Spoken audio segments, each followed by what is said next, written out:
ओम शांति। ओम शांति।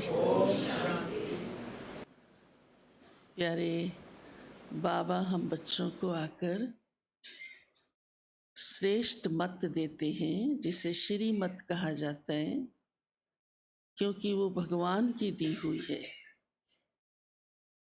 परंतु सभी मनुष्य अब तक परमत पर भी चलते आए और मन मत पर भी चलते आए।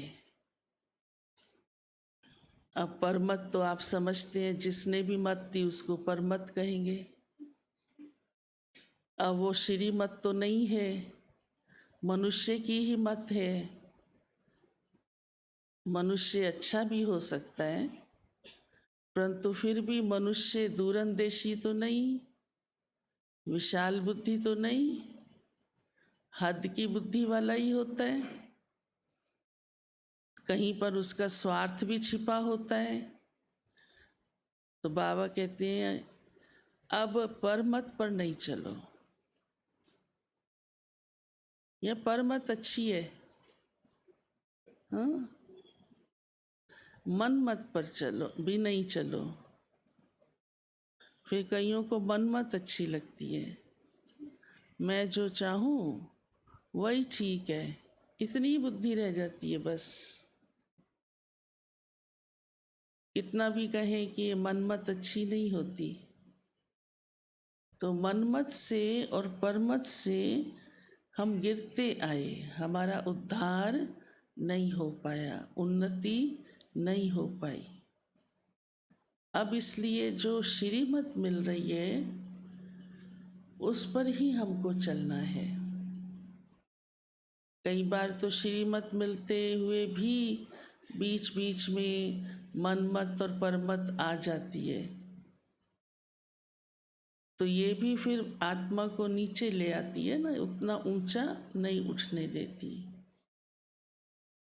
तो हमारा संगम युग का यही ही लक्ष्य है,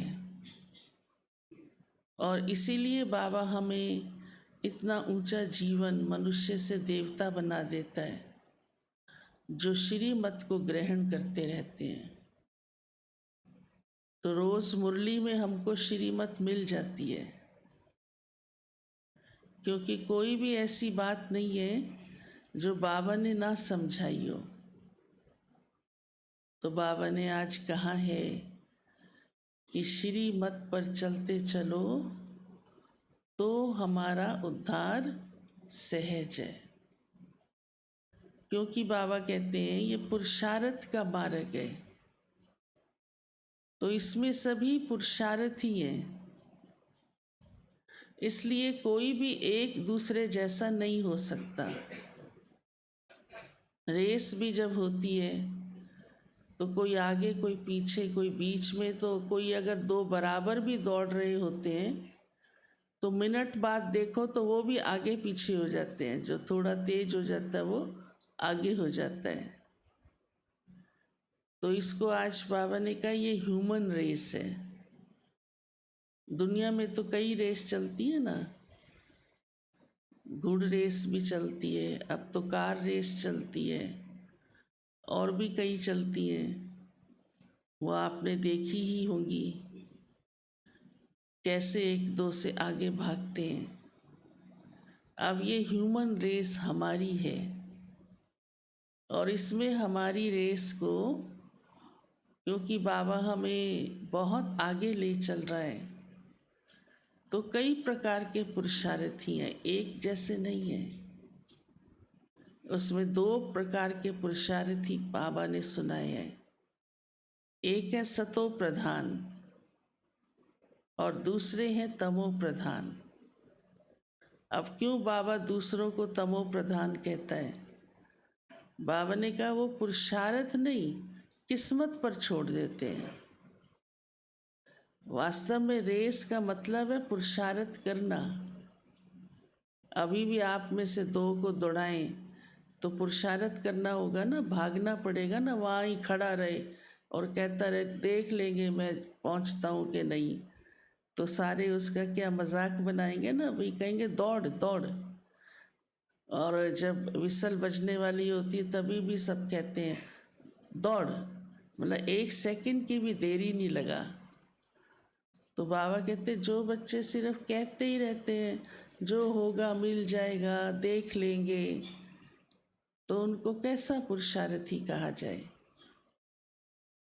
सोचो ज़रा।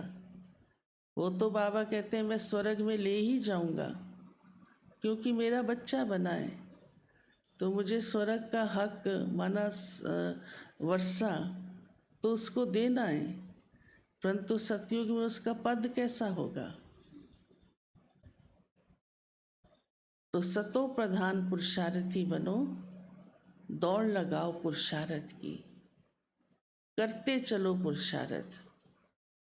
और हमारे लिए बहुत आसान है क्योंकि हमको अपने ढंग से कुछ भी मेहनत या सोचने की भी आवश्यकता नहीं रहती, क्योंकि रोज़ ही बाबा बता देता है ऐसे करो, ऐसे करो, ऐसे करो।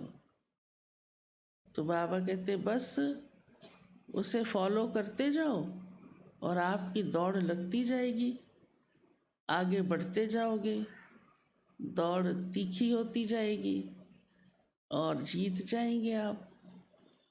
तो आसान हो गया ना। तो वो जीत का भी आज पुरुषार्थ बाबा ने सुनाया है कि बच्चे नींद कम करो,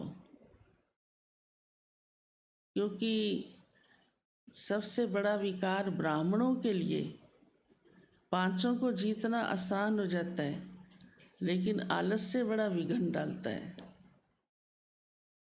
आलस्य चाहे वो मन का हो या तन का हो, कई बातों में तन का आलस्य होता है, कई बातों में मन का भी होता है। अरे नष्टो मोहा बनना मेरे बस की बात नहीं, ये मन का आलस्य है। बाबा ने कहा नींद को जीतो, 8 घंटे 24 घंटे मिले, 8 घंटे सेवा करो, 8 घंटे बाबा को याद करो। कर सकते हैं ना। नींद तो बाबा ने आज का 4 घंटे भी बहुत है, देखो। क्योंकि योग का टाइम ही तभी मिलेगा ना, कईयों को योग का टाइम ही नहीं मिलता बेचारों को। और अगर योग में रहते हैं तो कम नींद से भी काम चल जाता है, क्योंकि योग आत्मा को अति इंद्रिय सुख में ले आता है, दिमाग को शांत कर देता है।